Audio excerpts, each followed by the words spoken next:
Very good morning everybody. मैं सभी का स्वागत करता हूं मुकेश सर चैनल पे। तो सबसे मेन बेटा, बहुत सारे बच्चे की रिक्वायरमेंट है कि सर ऑटोनॉमस कॉलेज के बारे में डिटेल इंफॉर्मेशन बताओ और ऑटोनॉमस कॉलेज क्या बेनिफिट होता है ऑटोनॉमस का या नहीं होता है, एडमिशन लेना चाहिए ऑटोनॉमस में या नहीं लेना चाहिए, इन सभी मुद्दों के ऊपर आज चर्चा होने जा रही है।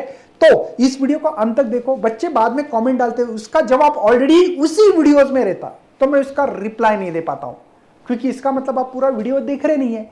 तो देखो बेटा, क्योंकि अभी आपके पास समय है तो समय का सही तरीके से यूज करें। बाकी चीजों में अपना डेटा वेस्टेज मत करो यार, मतलब सर कहीं पे भी वेस्टेज करते, तो डोंट वरी बेटा, पूरा वीडियो देखो, पूरा सुन लो मैं क्या बोलना चाहता हूं क्या नहीं। एमएसटी सीटी 2021 की काउंसलिंग के बारे में बता रहा हूं आपको, what are the autonomous college, और यहां पे हमने एडमिशन लेना चाहिए नहीं लेना चाहिए, इस मुद्दे पे बात होने जा रही है। तो what is the autonomous college? बेटा ऑटोनॉमस कॉलेज क्या होता है इसके बारे में थोड़ा सा मैं पहले डिस्कशन करूंगा ताकि आपको पता लगे मुझे क्या बताना है। सबसे मेन बता दूं, ऑटोनॉमस मतलब ये कॉलेज खुद का सब खुद ही करता है, मतलब पेपर निकालना, खुद ही पढ़ाना, यूनिवर्सिटी से इनका कोई लेना देना नहीं होता है। इनका यूनिवर्सिटी से कोई लेना देना नहीं होता। जैसे सावित्रीबाई फुले यूनिवर्सिटी पुणे है ना, औरंगाबाद में डॉक्टर बाबा साहब अम्बेडकर है, बाटू यूनिवर्सिटी है लोनारे, है ना। तो इन यूनिवर्सिटी से कोई लेना देना नहीं है। खुद की एग्जाम खुद लेना, खुद पढ़ाना, जितना पढ़ाया उतना ही एग्जाम में पूछते हो और उतना ही एग्जाम में आता है। तो ये सबसे मैंने बेटा कि ऑटोनॉमस कॉलेज खुद का खुद सब कुछ चलाता है, बाकी चीजों से उनको बाहर से कोई लेना देना नहीं होता है। इन चीजों को, इन कॉलेज को हम लोग ऑटोनॉमस कॉलेज कहते हैं, नंबर 1। नंबर 2 बेटा, बेनिफिट क्या है इस कॉलेज का? तो सबसे मेन बेनिफिट ये बेटा, जो कॉलेज के टीचर ने जो पढ़ाया, जो प्रोफेसर लोगों ने आपको, समझो फॉर एग्जांपल कंसीडर कर रहा हूं कि आपको 5 यूनिट्स है, ठीक है, 5 यूनिट में से 4 ही यूनिट टीच हो गए, तो ये 4 यूनिट से ही उनका क्वेश्चन पेपर जो होता है, जो क्वेश्चन पेपर है बेटा, वही 4 से ही निकालते वो बराबर मैनेज कर लेते हैं कि चलो 5 में से 4 ही पढ़ाए गए, टीच हो गए, तो 4 ही चैप्टर के क्वेश्चंस पेपर में क्वेश्चंस आने वाले हैं, फिक्स है। जितना पढ़ाया गया है, जितना टीचिंग हो चुकी, उतने ही क्वेश्चन वो खुद ही क्वेश्चन पेपर निकालते हैं। क्या क्वेश्चन पेपर बता देते? नहीं, ऐसा तो नहीं करते, क्योंकि उनको बी की डिग्री देना भैया, बीटेक की, तो ऐसे नहीं करेंगे कोई गलती से, है ना, तो ये तो कॉपी हो जाएगी, ऐसे नहीं करते। लेकिन आपको जितना पढ़ाया उतना ही आता है। अदर यूनिवर्सिटी में क्या होता है, समझो फॉर एग्जांपल आपकी सावित्रीबाई फुले यूनिवर्सिटी है, उसके अंदर आपके 100 कॉलेज, 150 कॉलेज आ गए। 150 कॉलेज में कैसा है, हर कॉलेज का अलग अलग होता है। कुछ कॉलेज में 3 चैप्टर पढ़ाएंगे, 4 पढ़ाएंगे, बाद में सेल्फ स्टडी करना पड़ती है। अभी जैसे ही आप लोग ग्रेजुएशन करोगे ना बेटा, कोई भी हो, फिर फार्मेसी हो, एग्री हो, बीएससी हो, इंजीनियरिंग हो, आपको सेल्फ स्टडी पे ज्यादा फोकस रखना पड़ता है। जैसे क्योंकि 11-12 में हम कोचिंग गीचिंग लगा के ये करवा देते हैं, लेकिन आप इसके बाद आपको आपके खुद सेल्फ पे डिपेंड रहना पड़ेगा। मैं नहीं बोल रहा कि कॉलेज में पढ़ाते नहीं, पढ़ाते हैं, लेकिन सेल्फ स्टडी कितनी कर रहे, कितना अंडरस्टैंडिंग कर रहे, इसके ऊपर डिपेंड करता है।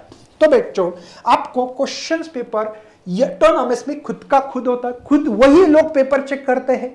यूनिवर्सिटी में ऐसा नहीं होता है, आपके पेपर कोई और चेक करता है, उधर के पेपर इधर आते हैं, मतलब सब मेल होता है। और आपके कितने भी चैप्टर पढ़ाने हो, आपके 3 हो गए, 4 हो गए, लेकिन 5 के 5 ही चैप्टर का सिलेबस अदर यूनिवर्सिटी में आता है। ऑटोनॉमस में ये एक बहुत बढ़िया बेनिफिट होता है कि जितने चैप्टर पढ़ा उतने ही क्वेश्चंस आते हैं, वही पेपर चेक होते हैं, तो स्कोर बढ़ने का चांस हो सकता है। आप बोलेंगे सर सीओपी में वैसे होता क्या? सीओपी भी एक ऑटोनॉमस कॉलेज नहीं बेटा, वो बहुत स्ट्रिक्टली काम करते हैं, ऐसा नहीं। ऑटोनॉमस कॉलेज बहुत मतलब रेपुटेड कॉलेज है, तो उनको ऐसा नहीं कर सकते कि चलो आपको 2 ही क्वेश्चंस, 2 ही चैप्टर के क्वेश्चन दे दिए, हो गया, नहीं, ऐसे नहीं करते। कर सकते हैं बोल रहा हूं मैं, लेकिन ऐसा होता नहीं है। उनको भी उनका स्टेटस है, उनका बहुत नाम बड़ा है, तो ऐसे नहीं करते बेटा, ठीक है। तो आप लोगों को ध्यान देना इस चीजों पे। नेक्स्ट बढ़ते आगे, list of autonomous engineering college in Pune में कौन से? तो सबसे बहुत बढ़िया कॉलेज है COP, college of engineering Pune. VIT college बेटा, वीआईआईटी कॉलेज है, कम्युनिस्ट गर्ल्स के लिए कॉलेज है, इसमें होता है। PCCOE Pimpri Chinchwad college of engineering है, GSPM कॉलेज है बेटा छाऊ, ये भी अच्छा कॉलेज है, MIT कॉलेज है, और GH रायसोनी जो कॉलेज है बेटा वाघोली का।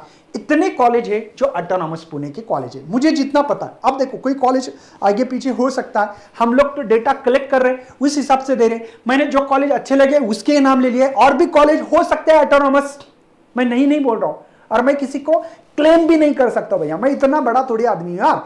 जो चीजें दिखाई दे रही है, जो हम लोगों को मिली है, वही मैं आप लोगों को बता रहा हूं।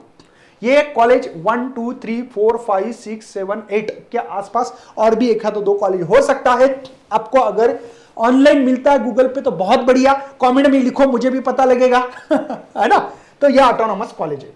सर मुंबई में कौन से कॉलेज है ऑटोनॉमस? सबको पता है VJTI, वीर जिजामाता है ना, टेक्निकल इंस्टीट्यूट, बहुत बढ़िया कॉलेज है। SPCE कॉलेज है बेटा, अंधेरी का है। SPIT कॉलेज अंधेरी का है ये भी। DG संघवी कॉलेज है बेटा, बहुत बढ़िया। KG सोमिया कॉलेज है। और ठाकुर जो कॉलेज है बेटा, ये कॉलेज ऑफ इंजीनियरिंग, ये कॉलेज आपको कौन से कॉलेज है? ये ऑटोनॉमस कॉलेज है। इसमें अगर आपको एडमिशन मिलता तो बहुत बेस्ट लक करूंगा। और ये टॉपर कॉलेज है, आपके मालूमात के लिए मैंने जो पुणे और मुंबई के जो कॉलेज लिए, ये सब कुछ कॉलेज जो है बेटा, ये टॉपर कॉलेज लिए हैं। हो सकते हैं और भी कॉलेज हो, मैं किसी के ऊपर क्लेम नहीं कर रहा हूं, हो सकते हैं तो मुझे कमेंट में लिखना है आप लोगों को। इसके बाद में बेटा ध्यान रखिए आप लोग कि ये जो सभी चीजें हैं हम लोग जो प्रोवाइड कर रहे हैं, ये according to the your requirement के हिसाब से कर रहे हैं। बेटा एक बात बोलूं, आप ये सोने का टाइम नहीं भैया, ये सही मेहनत करने का टाइम है। सही मेहनत मतलब बेटा कभी कभी क्या होता है, हमारी अधूरी इंफॉर्मेशन स्पॉइल भी लाइफ कर सकती है। मतलब सर नहीं समझ में आ रहा बेटा, फिलहाल में आपके पास समय है तो प्योरली यूट्यूब पे गूगल पे जाके आप अपनी लिस्ट बनाओ। 300 कॉलेज के ऊपर 300 कॉलेज डाल सकते हैं आप, 300 के ऊपर नहीं 300, और कम मुद्दा बोलता हूं 100 कॉलेज की लिस्ट तो होनी चाहिए कि मुझे इतने मार्क्स आ रहे हैं, इतने परसेंटाइल आने के चांसेस है, तो मेरे पास 100 कॉलेज कौन से बेस्ट है, कौन सी ब्रांच बेस्ट है, कौन सा कॉलेज अच्छा है मेरे लिए, और मैं कितना यहां पे डेवलप कर सकता हूं, ये सभी चीजों की स्टडी होनी चाहिए। देखो बच्चे का क्या प्रॉब्लम है, कभी कभी परसेंटाइल तो अच्छे आते हैं लेकिन कॉलेज ही पता नहीं होते हैं। जैसे कि मैं बहुत बार बोल चुका हूं, एक PCCOE में नंबर नहीं लगा तो बच्चे नाराज होते हैं, मतलब अच्छा कॉलेज है, टॉप 5 में से कॉलेज है पुणे का।